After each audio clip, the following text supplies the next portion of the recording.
All right. Well, thank you, Jeremy, for jumping on. It's just you and me right now, but that is okay.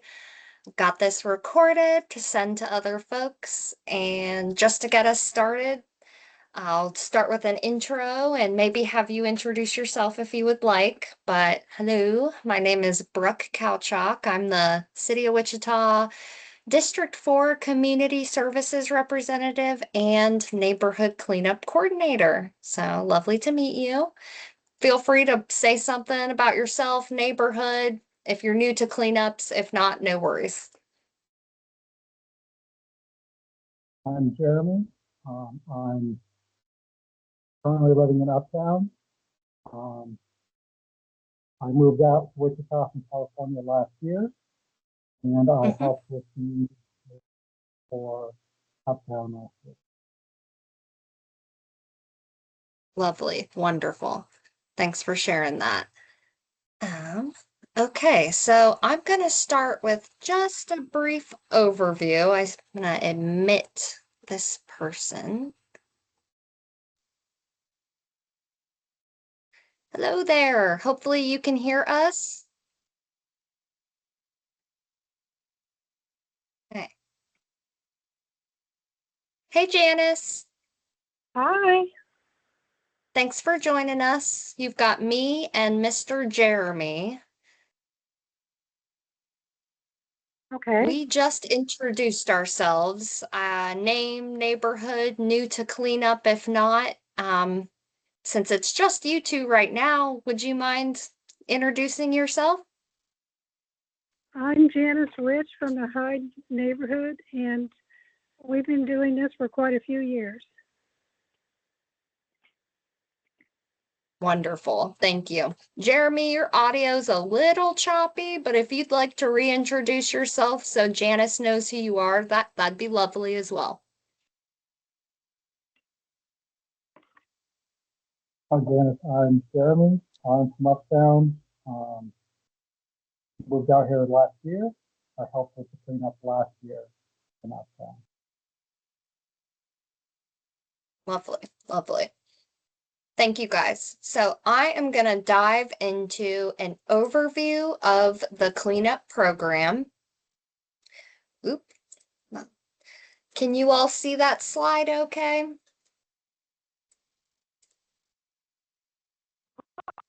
Yes, Yeah? Okay.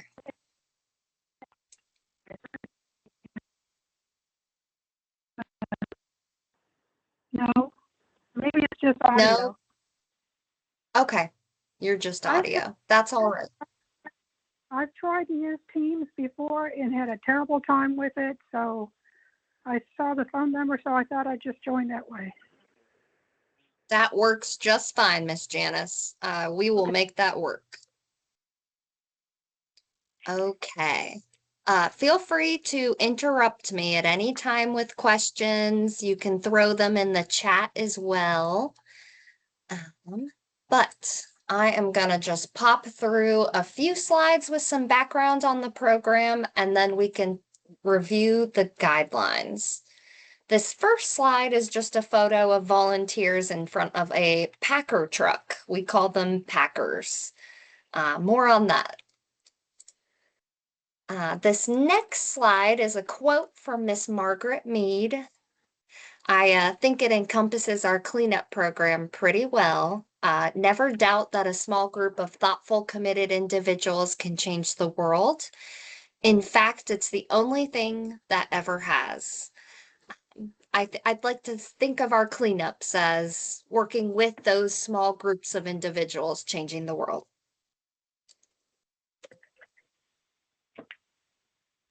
This next slide shows you how many cleanups occur in the 6 city council districts we have citywide.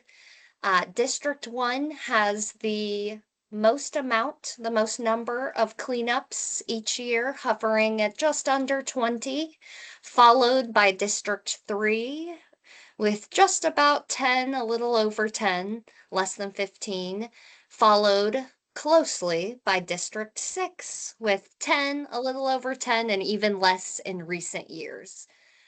This has data back from 2023 to 2024 and 2025. So it's only a few years, but you can kind of get an idea of the fluctuations, where this program focuses in our city, and yeah, maybe what neighborhood and district you are in as well, and that you are not alone, part of a group of other groups doing this wonderful program. Okay, guys. This next slide shows you our cleanup budget and the expenditures we've had since 2020. I've been involved in this role since 2023, and our budget has remained the same for those few years at about $281,000. We have roughly of that 11,000 goes to our landfill for operation costs, and about 270,000 of this chunk goes to our contractors, our equipment providers for dumpsters, packer trucks, our mattress vendor, and collecting our tires. You can kind of see how costs have fluctuated over time. With 2024, we went over budget, and in 2025, we came in under budget. So, kind of shows you my role here is to steward our program funding and do my best to schedule cleanups in a way where we stay within our means. Of course, 2021 is low, and I imagine, global pandemic, so lots of disruption there. 2022 stacked back up. So this is just interesting. Janice, I can email you this if you're interested in giving it a look as well. Okay. Okay. Yeah, this next slide just has some high-level eligibility criteria. This year, we are really focusing on our neighborhoods that are low to moderate income, which is about 80% of the area median income.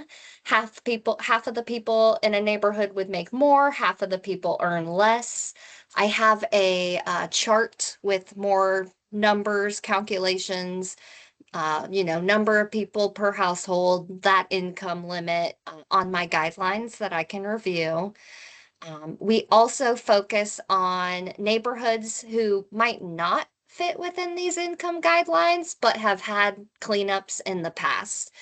We like to call them our legacy cleanups. And so those will be permitted as budget allows.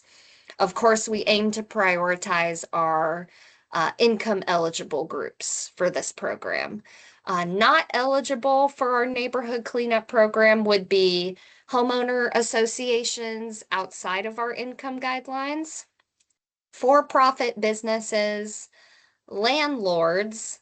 Although tenants are welcome to use this program, this is not meant for landlords cleaning up their properties post having somebody in there. And neighborhoods who do not meet these income guidelines would be ineligible.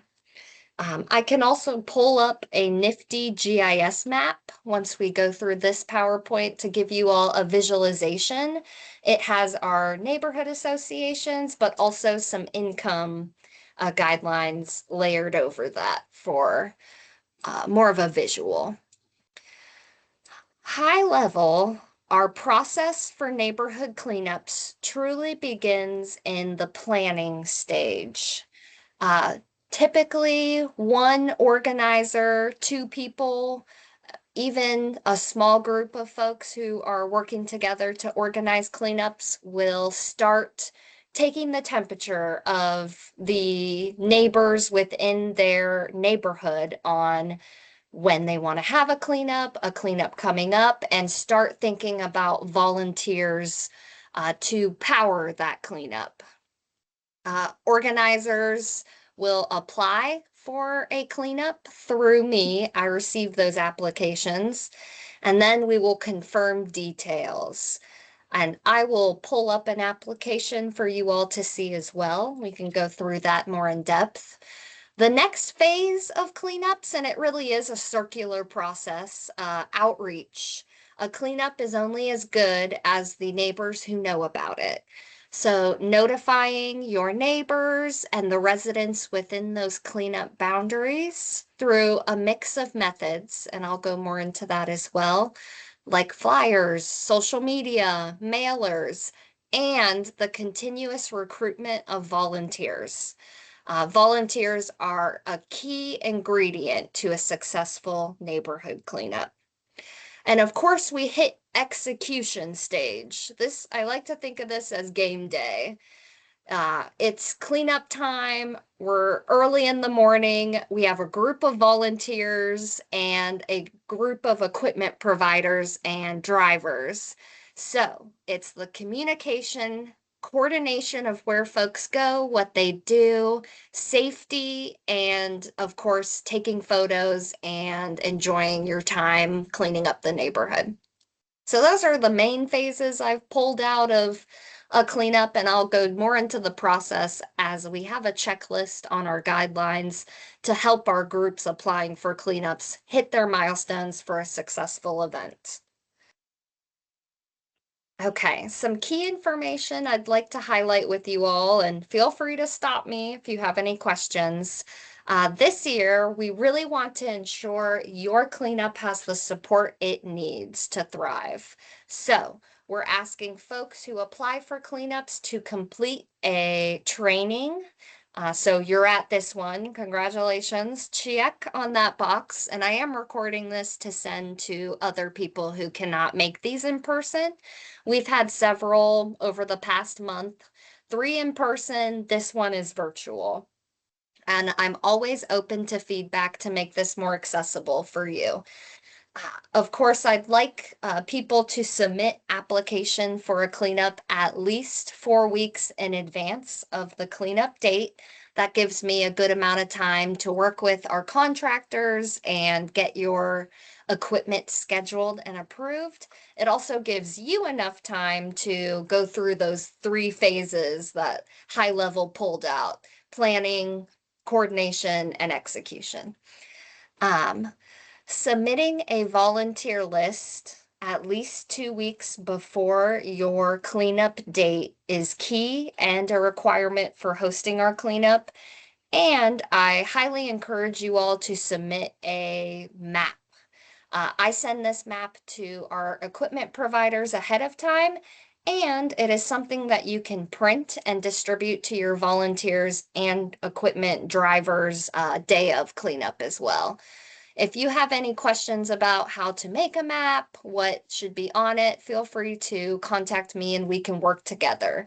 Bonus points if your map shows where you want your dumpsters, where Packer trucks will meet, where mattresses and tires will go, as that gets sent to our contractors on the back end and is very helpful for them. The map can be submitted up front with your application. I do realize you might not know the number or who will be volunteering when you do apply for a cleanup, so that's why that's at least 2 weeks before the cleanup. This year, I would also like to see the flyer you are all using to share information about the cleanup with the neighborhood you are working in, and I will review that and give you any suggestions. I also have our graphic designer at the city developing a template that you can easily use and plug your information into. One thing I want to highlight on this slide is if things aren't quite going the way you want, if you're thinking you need to reschedule or cancel your cleanup, please, please, please notify me as early as possible. I ask for 2 to 4 weeks in advance if possible. With 4 weeks, we can reschedule you. With 2 weeks, we can adjust equipment and figure out how we can still have your cleanup with it being as successful as possible. We can also adjust your boundaries, get you a different, smaller area, just things like that. So early as possible if we need to reschedule or cancel your cleanup. Okay. This is a high-level slide of what to expect for our neighborhood cleanups. For some folks who might be a little newer, some folks who've done this before, it's a refresher.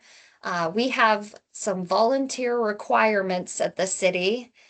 I ask that as organizers, you can solicit at least 4 able-bodied volunteers per Packer truck. Those are the trucks that are driving through the neighborhood, and folks can throw items into the back of them, which get kind of compacted, and then we follow trucks throughout the area. Having volunteers there is key because the drivers will operate the hydraulics on the truck, but they are not expected to load the bulky waste. I also require at least 2 volunteers per dumpster, so that when cars or residents are coming to load debris into dumpsters, one, they're monitored so nothing illegal or hazardous is going into them. 2, they can be assisted if needed. I'm also asking if you're able to dedicate 1 volunteer to assist our tire truck driver with loading tires into their trucks. And then if you are collecting mattresses curbside in addition to a central spot, having 1 volunteer to help the mattress vendor collect those along the curb. Do you guys have any questions about that? No? Okay, Uh, gotcha. All right. Bonus points and best practice if you do have volunteers who have pickup trucks or trailers and are able to drive throughout the neighborhood and help get bulky items to the dumpsters to the central location for metal or mattress collection. That's a model that works really well in some areas, although I know all of our neighborhoods are very unique and that might not be feasible for you at this time. I do highly encourage that our volunteer requirements are met or you're on track to meet those per the equipment you're requesting before you distribute your flyers to the neighborhood. That just helps me see you're on track to have a successful cleanup and know that you aren't notifying everyone you're having a cleanup and then potentially struggling to finish and pick up all the debris in that cleanup area. If I can see the list of volunteers you have and see if you're on track or if you're a bit behind, we can adjust equipment, we could adjust the cleanup boundary and get that done before you distribute all your flyers to neighbors who will be using the cleanup. So that's kind of why that's an expectation this year, mostly to support you all to the best of our ability. Another thing I want to highlight here is the city will not return to the neighborhood and pick up items after a neighborhood cleanup. So our cleanups go from 8 a.m. to noon. Noon is the hard deadline for us. 1, because I want to protect you as volunteers, knowing you are doing this, not being paid, and it is laborious work. You are on your feet, you are lifting heavy items, you are outside. So having that hard stop helps support you all, as well as 2, supporting our contractors and equipment providers so that they have a hard stop as well. This can kind of protect our cleanup program from folks who put their items out late or from just the fact that there was a lot of stuff out and volunteers and equipment providers could not finish the cleanup. It will be the responsibility of the property owner to dispose of items, and I am more than happy to work with any individuals who have items that were left behind to get them connected to resources on the back end to dispose of those. So I would highly recommend that language is on your flyer, and that'll be one of the things I look for when I review your flyer as well. Once you have a neighborhood cleanup, I have an after cleanup report with a few questions on how it went, what worked, what didn't. For you post cleanup, it helps me gather data and track impact of the program. I will require that and follow up with you to the best of my ability to get that done. And those last three bullets we've already talked about, just reviewing a flyer, submitting a volunteer list at least 2 weeks before the cleanup. If you don't have names, I understand. If you have an organization bringing volunteers, you can list them and an estimate of the number of folks you'll be expecting. To the best of your ability, send me some type of list of the people you will expect. And then please do not send, distribute, share flyers until we have that initial list of volunteers. So the earlier you can submit that, the earlier you can start promoting and engaging the neighborhood for your cleanup event. At least, of course, with a minimum of 2 weeks before. This next slide has a few pictures of cleanups. I always like to highlight that bottom right image. It looks like a little pile of grass and debris, but there is a black widow spider right there. So I highly encourage you, when you do have volunteers coming and helping disposing of items, to have gloves. Encourage them to dress in long pants, long sleeves, protective clothing. Jeans work well. Sometimes it's really hot, so I understand if you have to, work with the weather. I even suggest eye protection glasses, because when you're walking behind Packer trucks, things get crushed and it can kind of lead to different debris in the air. Sometimes we're crushing glass and that can be a bit hazardous. I also encourage, if you have one, you can wear a mask so that you're not breathing in anything. And then high visibility neon clothing so that folks can see you, as well as steel-toed boots or closed-toed shoes. And bringing water and a snack so you are nourished doing this work. I'll try to bring some extra gloves if I do come to your cleanup, but there's no guarantee that I or staff will be there. So if you do need some extra support and want to get gloves for your volunteers, I've had a lot of success reaching out to Home Depot and asking for donations. You can also ask for donations from a local business or church and purchase them that way. And I'm happy to brainstorm more with you if you'd like to go that route. But yeah. Of course, I have a slide for volunteers because they are a key ingredient for our neighborhood cleanups.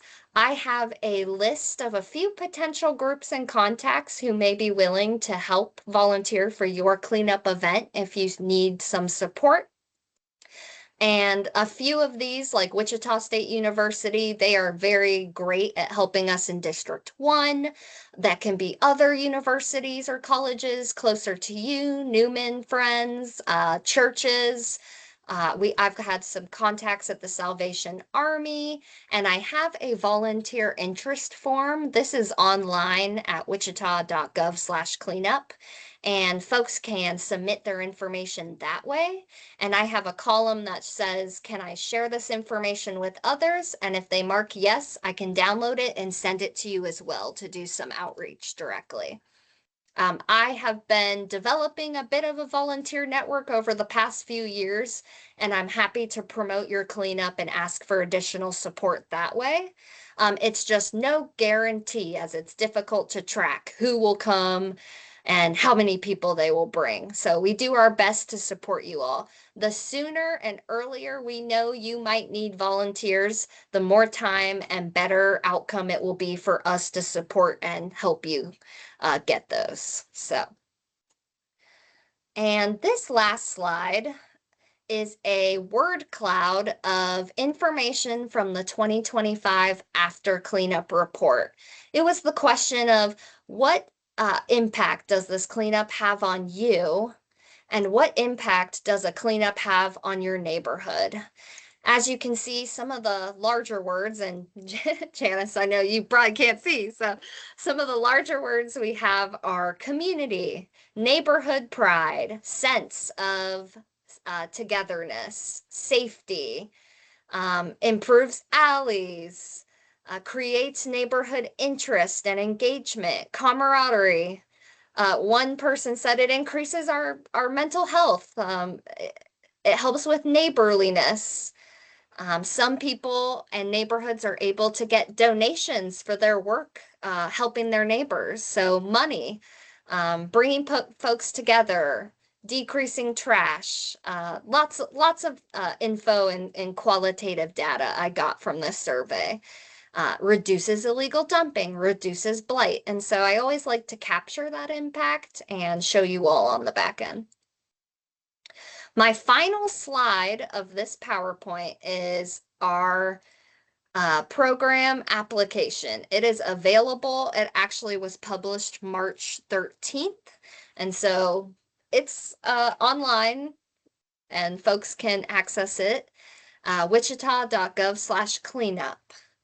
And will pull that website up now and kind of walk you guys through that. So here we are, wichita.gov/cleanup. You'll see this website, one of my headshots. There'll be a training category that I will probably replace with this recorded video. And you can see we have program guidelines. This will be key information for you. I'm going to click on this and pull that up. But as you scroll down, here is the volunteer interest form, which folks can apply online or give me a call, however they choose. I also have a generic email inbox for all things cleanup related. You can reach it at neighborhoodcleanups@wichita.gov. So if someone's interested in volunteering, you can give them my phone number, shoot them that email address, and they can get in contact with me that way. We do have a volunteer handbook that has general guidance for folks who do want to help out at our cleanups. And we have a neighborhood cleanup volunteer agreement, which just reduces the city's liability if folks are out there doing very manual work with a large amount of people and potentially large equipment. So if you scroll a little lower, you see a how to apply section. This is where you'll find the application form. I'll open this and review this with you all as well. You can apply online. You can also click this hyperlink and print an application to do via paper. And when you do click that PDF, it is a fillable PDF, so you could even do that on your computer and email me on the back end. That is extremely helpful if there are things you're not quite sure about. If you want to complete your application as a group, you can save it and go back to it. With the form, it's a little harder to do that. Of course, we have some eligibility guidelines here and some additional information at the bottom. I am gonna pop over to the guidelines. Hopefully you can all still see this. Okay, so these guidelines start with a summary of the program. They hit those 4 bullets I reviewed in the PowerPoint presentation. We discuss eligibility, and there is a link to a GIS map to see if your neighborhood is eligible. So it'll look like this. You can type in an address in the city and search to see if it's eligible. I looked up City Hall, which, woohoo, this address qualifies for a neighborhood cleanup. It even tells you which city council district you're in. As you can see, the green, and sorry if that's a little difficult, the green lines are neighborhood association boundaries to give folks an idea of if they live in an association. Oftentimes cleanup boundaries will mirror neighborhood association boundaries, not all, but often. And the blue to red gradient shows 80% area median income, which is our low to moderate income guidelines and requirements for this. The darker the blue, the higher the percentage of low to moderate income folks. The lighter the red, the closer it is to at least 51, so just over half. This is a really cool tool for you to kind of see if your neighborhood qualifies, which areas in your neighborhood may have higher need or are higher priority for this program. And there's, yeah, just a way to kind of verify that on the back end. You can also see a income chart with limits on this program guidelines document as well. And this is 2025. I will update this with the most recent data once I get that from our housing department. It is based on our community development block grant program requirements. And so that's where I get that data from them. Of course, you can mail your application to me if you are not able to email or do a form, and I have that address. I did want to highlight you do not need to submit a volunteer list up front for your cleanup application to be complete. I know that might take some time to finalize, so your application will be complete as long as you can fill out the information needed, which I'll show you very shortly, and submit me a map, and then we can get you scheduled. Okay, here's some staff contact information for additional assistance. We have Julie Scott at Atwater, our District 2 and 5 Community Service Representative, Teresa Veazey, District 3 Community Service Representative, Becca Johnson, myself, and then District 6 Community Service Representative, Ana Lopez. These are my lovely, wonderful coworkers, and they will be able to answer and address your questions or get them to me so that we can get you the information you need. There is several bullets about program requirements. I won't go into all of them, but I would highly, highly encourage you to review the guidelines on your own. Cleanups start at 8 a.m. and end by noon. We don't return to pick up items after. I reviewed that with you all, but it is in writing again, and I will help residents get rid of their bulky items if they do not get picked up at a cleanup. I'm going to do my best not to schedule more than 3 cleanups on a single Saturday to support our equipment providers and contractors. And there is a section about promotion and flyers for your cleanup. Like I said, we're working on a template, and I will send that out as soon as we've got it finalized. We need a volunteer list at least 2 weeks before the cleanup date before you distribute your flyers. And I'd like to see your draft flyer and give you any suggestions before you print it and share it with your neighbors. Please do not post your neighborhood cleanup on public social media. Private Facebook and Nextdoor groups are welcome. We just don't want other folks from outside your neighborhood to use your cleanup to get rid of their debris. It just kind of messes up our data and can lead to some illegal dumping that way. It can also end up a lot of work for volunteers if you just have an idea of an area, the amount of households, the debris, but then that gets changed and you potentially have a lot more debris to clean up. Please do not put signs of your cleanup on busy arterial streets advertising this, as it could also lead to illegal dumping. But I understand that signs can be very helpful for neighbors. So you can have signs, but it must be on the day of your cleanup, and volunteers must be nearby to monitor the areas. What we've had happen in the past is signs out 4, 3, even a week, days early, and folks will start putting items there.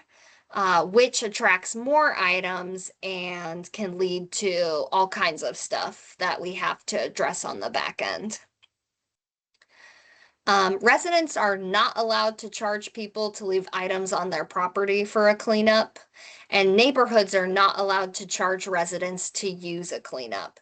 You're more than welcome to ask for donations or remind people about neighborhood dues, but they cannot be required to pay you money to use the cleanup program.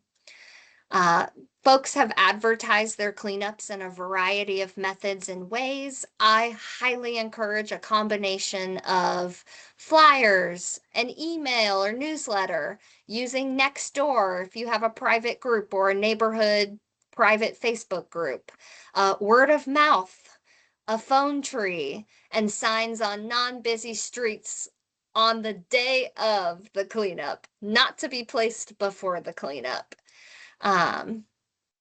Depending on the neighborhood and the organizer, you may require folks to bring the flyer they received and show it on their car or some other proof of residence that they are within the neighborhood. That is completely up to you guys. Some neighborhoods do flyers, some neighborhoods want to check IDs or let folks know they could ask for an ID if you are using the cleanup, but that is not a requirement with me.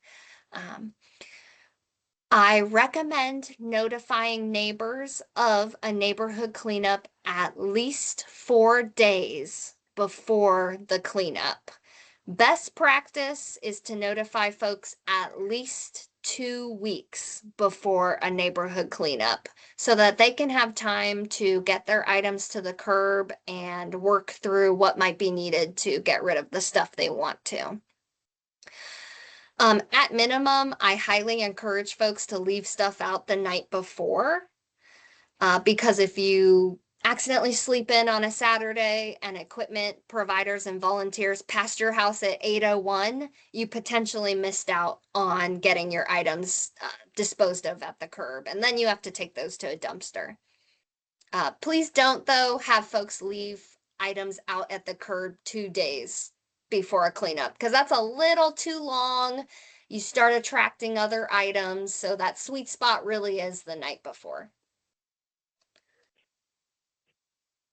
Okay, we have a section about equipment. We start with the equipment providers will not backtrack and will only pass through once. That's restated a few times in these guidelines. And I am encouraging and requiring a central staging location for dumpsters, knowing that we have a rule and we can make an exception as needed. Please avoid staging equipment at parks and open spaces, knowing that is a rule and we can make an exception if it absolutely works for you. I will need to approve and talk with our Park and Recreation Department staff if you do want to have your cleanup in a neighborhood park. I have a limit of 8 tires per residence, no tractor, semi-truck tires or racing slicks, and no tires from commercial businesses. That is up to your discretion on how you want to enforce that. If you have somebody who's driving around the neighborhood collecting tires from other folks who have them at the curb and they're bringing a large amount, that is not a concern to me. They're helping out their neighbors. Versus if you have somebody who you might not recognize who has a truckload of tires, that could be a concern. And then up to volunteers on how they want to handle that situation. I never expect you to put yourself in any harm's way of denying someone to dump at a cleanup. You can always call me. Organizers will have my cell number and my work phone will be forwarded to my cell as well, and we can address it in real time. And then I also just highly encourage folks who do have cleanups going on to engage their community policing officers. and have them come as well. It's good to have police presence if you are worried about illegal dumping. It usually dissuades any activity like that. And I'm happy to connect you to your community policing officer so you can make that connection and invite them. Our dumpsters come anytime from 6 in the morning all the way up to 8:15. So if you are an organizer, you might want to get to your staging location early so you can direct folks as needed. Once dumpsters are placed, I ask that you do not have them moved as it results in an extra fee for the city, and just is not a good use of program funding.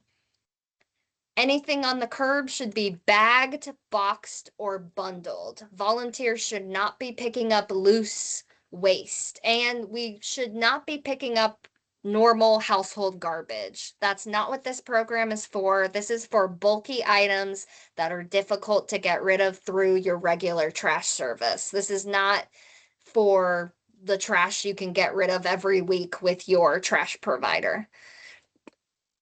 If you have tree limbs at the curb, they must be bundled. And I highly recommend you put this on your flyer, because if you have volunteers and you're going house to house, you've got a few blocks to cover, it can really add a lot of time to your cleanup if you are picking up piles of limbs. It's also just, they're heavy. If they're not cut, it can be difficult to get them into the back of the packer truck.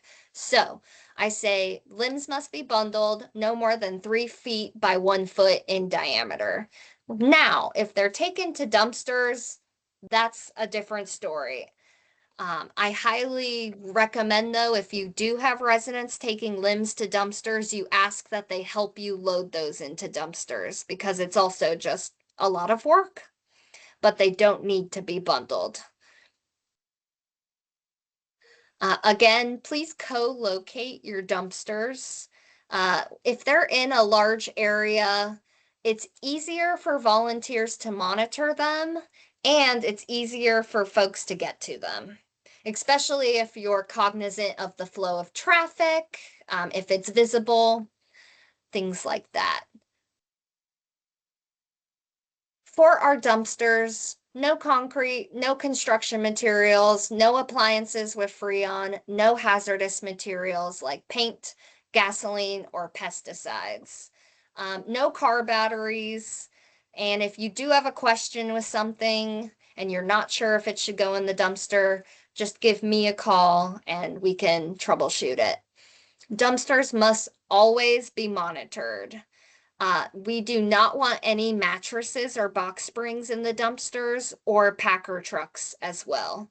Those are getting collected separately.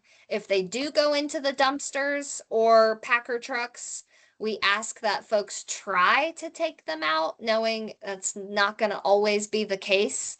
But it does lead to an extra charge for the city, and it adds to the weight of the total dumpster, which is charged again per tonnage.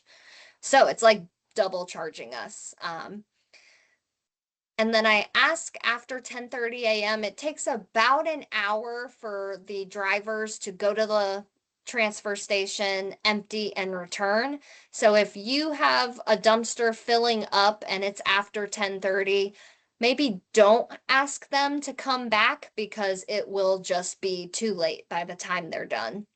And we can chat more about that if you're like, hey, this is the only dumpster we have, can they take it and bring it back? You can call me, you can call Waste Connections to get that done. There's a number on the side of the dumpster, and they'll do their best. And then this is just some information about volunteer requirements. There is a volunteer handbook online that you can print or send to folks when you're asking for volunteers, which is just helpful information. Here is the application form. This is a link within the guidelines. If needed, applications can be printed and submitted to any of our neighborhood resource centers or City Hall, whatever is easier for you. Staff there can scan it to me or send it in the interdepartmental mail to get to me as well. if you do this, please make sure you write the date that you submit your application so that I know and can kind of take that request. As I get applications, they kind of just come in every day. So I want to be cognizant. I complete them and submit those requests as I get them. So if you are sending it in the mail, I want to be sure I prioritize that accordingly. Here is our application form. Let me know if you have any issues seeing this. It is a Smartsheet form, which allows me to see your responses immediately after you submit it. It gives me a date stamp, a time stamp. I can then go on the back end and get that completed. So you have your neighborhood. Let's just use Westlink. You can click which district you're in. If you're unsure, you can mark that as well. There is a little blurb here. We have a district checker GIS map. You just plug in your address. You can even just do that on the neighborhood cleanup map as well and see. You list your cleanup boundaries. I recommend no smaller than about 6 blocks since we have, you know, large dumpsters. Our Packer trucks can make it through a few blocks in a decent amount of time. So 6 blocks is kind of that sweet spot. Some go larger, some can go smaller. We can chat case by case. Start time, some groups like to be out as early as 7. Some groups try to start a little later. If you do start at 9 a.m., I would recommend it's only dumpsters because our Packer trucks do not wait around for volunteers. And we can chat more about that as well. Contacts. I need name, email, and phone. It's important to have all those things so we can reach you if we need to. I also have a section for additional contacts because I know that it might be a small group of people who are organizing a cleanup and not just 2 folks. Although I highly recommend at least 2 because it is a heavy lift for a single person. You can check this box if you've had a cleanup last year. Just gives me a heads up that I can look at some of your past information. You kind of know what you're doing. And if not, I can contact you and we can meet and talk about the program a little more. And then I have a drop-down menu of different dates. Right now, Waste Connections is our primary vendor for dumpsters and Packer trucks. So I have some limited availability on the Saturdays. We usually have our cleanups because they schedule other cleanups with different municipalities or even HOAs who are doing their own cleanups and funding it that way. So you can kind of see some dates are dumpsters only. Some dates there are some Packer trucks. Packer trucks are pretty popular. And so those dates do tend to go by pretty quick. So you can kind of select a first priority, a second priority. I will say we will go out to request other proposals to get additional trucks so that we can have more cleanups and not be so limited in our equipment. More information to come on that, but it'll take about 3 weeks for us to get applications from other contractors. You submit the number of dumpsters you would like, the number of trucks you would like, and then you can submit a Packer truck or a tire truck if you would like that. There's a small amount of cleanups that don't have a tire truck because they just don't get tires or don't advertise to collect tires. And that's fine. You can just put 0. If you do want a tire truck, just mark a 1. Then you would tell me where you would like the dumpsters to be. This central location is also highly recommended that you collect metal and mattresses in the same area. It's just easier if folks are bringing all their bulky debris to a dumpster. They might have a mattress as well, and you can just drag that to the side. And you can sift through and pull what metal could be recycled and put that in a pile for the scrapper. You'll also see I have a section for location to collect mattress and box spring. Highly just recommend having it the same area as your dumpsters, but that is not required. If needing curbside mattress pickup, 1 to 2 volunteers must assist the contractor. and there's a location section for metal pickup. Highly recommend it's the same as the dumpsters and mattresses. It does not have to be. Please note if it is curbside. So there are 2 check boxes to note if you will have mattresses at the curb. This will give the contractor a heads up. And if you'll have metal at the curb, this will give our scrapper a heads up. You can list your own metal scrapper if you know them. If not, Dan Ackerman has been working on cleanups for years and he gets sent this calendar. And then you can tell me how many volunteers you have secured. This section, you can upload different files like a map or an initial list of volunteers. And then you can click submit, and that is the application. Oop, cancel. Okay, so this last section on our program guidelines is best practices and tips. This is info captured from other neighborhoods, research that I've done into other city cleanup programs, and I highly recommend you review it. I won't go bullet by bullet, but I will call out a few items. Having a garage sale before your neighborhood cleanup is a really good way to divert usable items in decent condition from the landfill. And if you don't want to organize that or coordinate a neighborhood garage sale, even just having a pile of things that people might be interested in taking near your dumpsters can be a good way to divert items that way. Printing maps for drivers and volunteers, that is a best practice. It really helps folks get organized and know where they are focusing. If you have a map, you can like call different sections of your neighborhood. This is section A, this is section B. Truck 1 will go here, truck 2 will kind of scout that area. So that kind of helps in your planning and coordination. If your packer truck goes through the neighborhood and they are done early, I recommend asking them to park near a dumpster. And if you get anything bulky like a couch or a chair or even lots of limbs, you can use that truck to get rid of them and save space in your dumpster.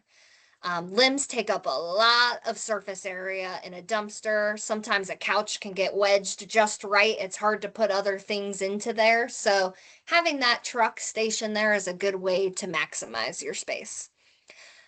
Co-locating your dumpsters in a central location is a best practice. I have seen it work much better than having X number of dumpsters in different areas throughout your neighborhood. They're harder to monitor. They don't get used as much, and I usually see mattresses in them because folks aren't eyes on completely. So, central location there. And then, of course, don't wait until the next cleanup. Maybe some tips and tricks for your neighbors to keep the neighborhood clean all year. Maybe you want to do a trash patrol. Maybe folks are walking and they want to start picking up trash in addition to just strolling the block. Different tips and tricks that you can share in a neighborhood newsletter or promote with folks who are at your cleanup dump sites. Okay, if you do have dumpsters, pro tip, maybe bring a sweeper and dustpan, a broom, something, because it gets pretty dirty on the street where those dumpsters are. And nothing like spending hours cleaning up your neighborhood. And then when the dumpsters are picked up, you have different twigs and debris on the street. So if you can bring a broom and sweep those into the dumpster, it's pretty helpful and really adds to the fresh facelift your neighborhood gets. I would also recommend contacting your volunteers and reminding them of the cleanup 1 week before and the night before. Like, it's almost go time. Can't wait to see you all tomorrow, bright and early. That'll just make sure folks don't accidentally forget or show up late, and you are good to go. Bonus for thank you notes or some sort of volunteer appreciation. Some neighborhoods are able to fundraise or procure donuts and coffee for the morning and or a meal for folks after the cleanup.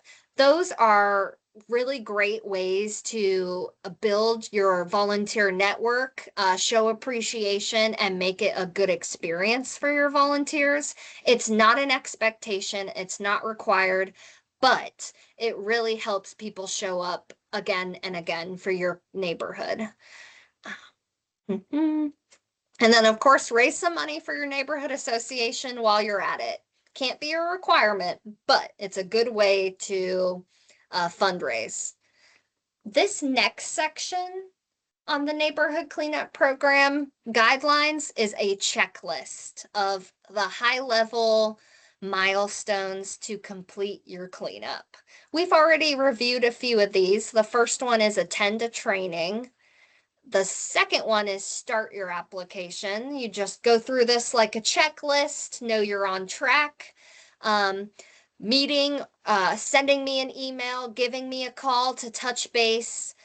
You don't have to do this in the order it is listed, but I think this order is a good flow.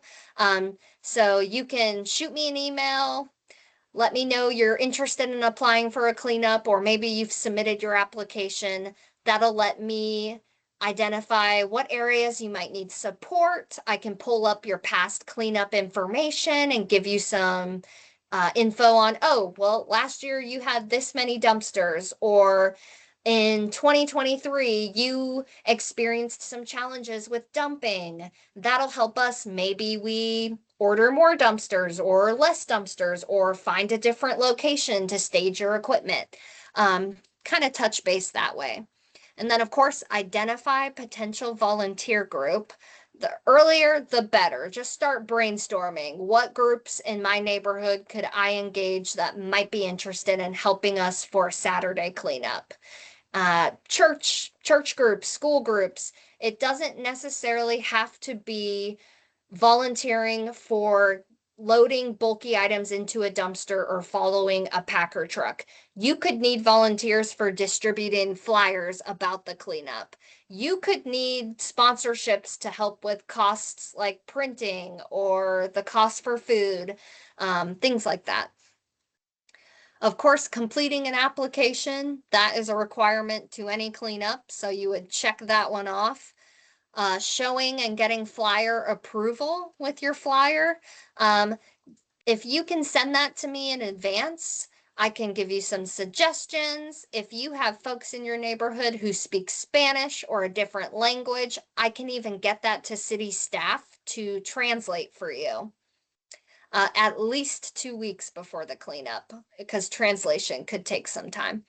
Check in with me at least 2 to 4 weeks before your cleanup. I know it's might not be feasible 4 weeks depending on the date you pick, so check in on the progress of where you are, what support you might need. And I will be following up with you as well to see, hey, your cleanup's coming up. How are you doing? What do you still need to do? I have a whole milestone to finalize your volunteers with recommendations on reaching out to at least 2 churches or a nearby school or business. Once you secure your cleanup date, it's a lot easier to get volunteers because you'll know when and kind of the time expectation, and then just be upfront with those expectations. Shoot them the volunteer handbook online, or you can send them my way if they have more questions.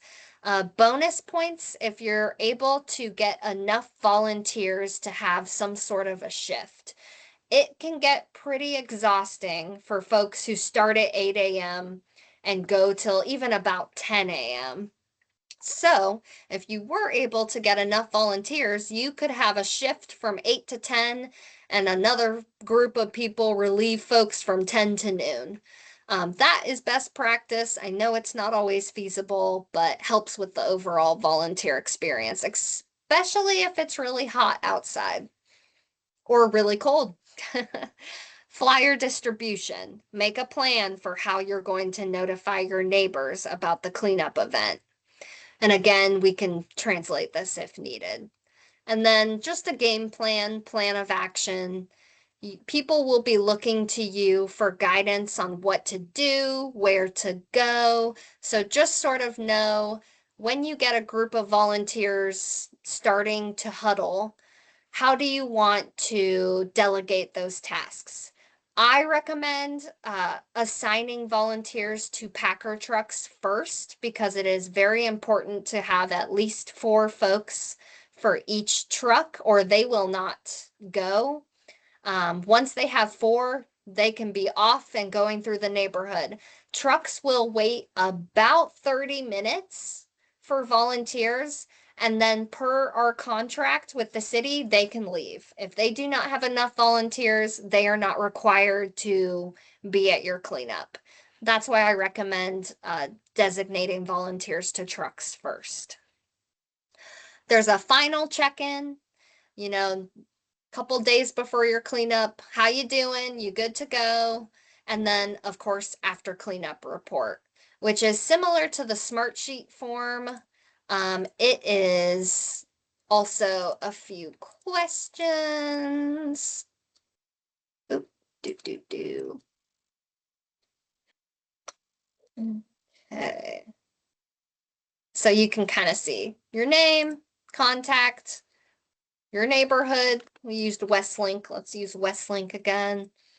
It'll ask, did your cleanup go past noon? Did it end early? That's helpful for me. Did you have enough volunteers? Did you have any equipment that was not used?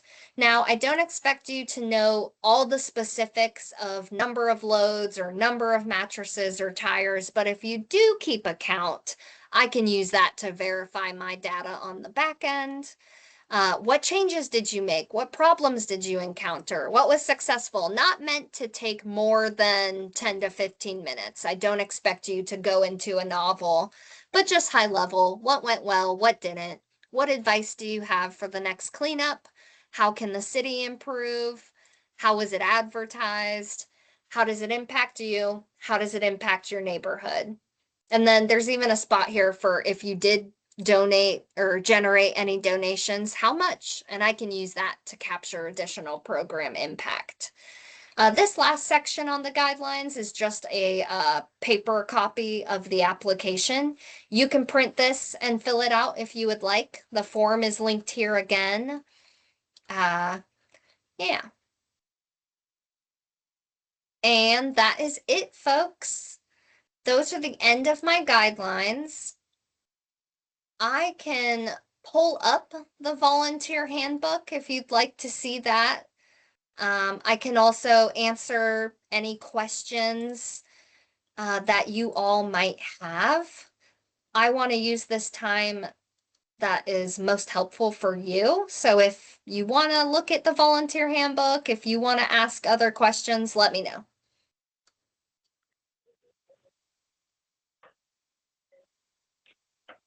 So we don't have to count tires and mattresses this year? I'm surprised. Yeah, not a requirement. You don't have to. The contractors will give me that data, but it's always good to verify. Go ahead, Janice. Yeah, I'm used to doing it. Okay, let me see. Oh yeah, somebody suggested. Well, we always put. I put like when I send out an email and things like that about our neighborhood cleanup, I always encourage donations. Well, usually we get so busy, we it just kind of goes out the window. We get hardly any donations, even though I bring a plastic bucket. It just kind of sits on the curb, and the reason we would like to see donations is because I always tell people that the donations are to help pay for neighborhood night out, and it would be nice if we could collect a couple $100 and then we could get an ice cream truck to come over to the park and give out Mhm. free ice cream or snow cones. And it doesn't really take all that much money for that. But somebody suggested that we get little uh, aprons to put around their waist, kind of like what a carpenter would put nails in. I just, I'm wondering where I could get something like that. Any way to collect a few donations would be very helpful. Okay, yeah. I will think on that and I can send you some information on the back end. There's a few neighborhoods that have had some success with it. They usually will send smaller youth and children following the volunteers with, a little bucket or a bag, and if they are asking once someone has just used the cleanup, it's kind of hard for folks to say no. They're also adorable, so that's another way. But Yeah. let me brainstorm that, Okay. and I'll ask some other organizers as well. And then Well, most of the kids Jeremy, we've had oh, have been older and they've been they're like teenagers. We really haven't had very small kids come around. And I guess when we did, when we had our cleanup at the park, well, then they would play on the playground equipment, which was nice and handy, but I guess they weren't around holding donation buckets looking cute. right, right. And I don't know if you have like neighborhood association dues or anything, but at my last training, one of the organizers had a just little checklist, and they somehow had like names or contacts of folks within the neighborhood association. And so when they saw them, they would use their checklist and go, "Oh, have you paid your dues? Like, hello, glad to see you at this cleanup." And if they didn't, they would just check their name off. And that's a good way to get donations, as like, hello, pay your neighborhood association dues because this goes to the food truck or snow cone truck we want to purchase for our next gathering. So I'll Yeah. I'll get you some more guidance there from our Well, experts, which are you all. we've never attempted to collect dues, and to me it just seems really difficult. We have probably more than half of our neighborhood is rentals. People move in and out all the time. I just think it would be really difficult to collect a set amount of money from people every year. So I've never tried to do that, but we have a donation book at bucket at every one of our meetings, and we get a few donations that way, but it's not nearly enough. Yeah. Yeah. I wonder more if I could have some more guidance on that. So I will ask some other neighborhoods who've had some success in that area and see if they have any tips and tricks for that. Okay. Yeah, I'll make a note to send that information to you. Um, we also will do a neighborhood cleanup workshop at the Strong Neighborhoods Conference next Friday. I don't know if you have the availability or capacity to attend. Yes. It's wichita.gov/neighborhood. Uh-huh. Yes, I signed up, and then another person in my neighborhood is signed up, and I don't know about the third one. I sent that to a couple of other people. Last year, 3 of us went, and I'm hoping to get the third one to come back. Okay, I will bring that topic up. I have a small group of organizers who will help me co-facilitate a cleanup workshop, and I'm gonna toss that one to them as well and see what they think about the donations aspect. Um, Okay. I see, yeah, and I'll get back to you. I see, Jeremy, you put a question in the chat. Your first one is, for the after cleanup report, is there availability for organizers to see previous reports so they can see what has worked well or problems with previous cleanups? Yes, I can get you that information. I also have a document from just general 2025 after cleanup report key takeaways. So I believe I have your email. I can send you that for your neighborhood, but also more generally. I have that info saved on the back end, at least from 2023. I can do some digging and go further back depending on what's helpful. So, absolutely. And then I see you mentioned having garage sales before the cleanup. Is there a way to set up a full neighborhood garage sale, or does each household have to apply for their own garage sale separately? That is a great question. I will ask licensing about that because at the city, there is a application for a garage sale. So I will ask them if that can be a blanket application or not. Yeah, I don't know that off the top of my head, but I will get back to you. And then once I find that out, I'll actually incorporate that information into my best practices tip because that would be helpful. Good Yeah, question. Thanks. I will mark those questions down. Let's see. I am gonna end this recording, but you don't have to jump off. We can stay on. Okay.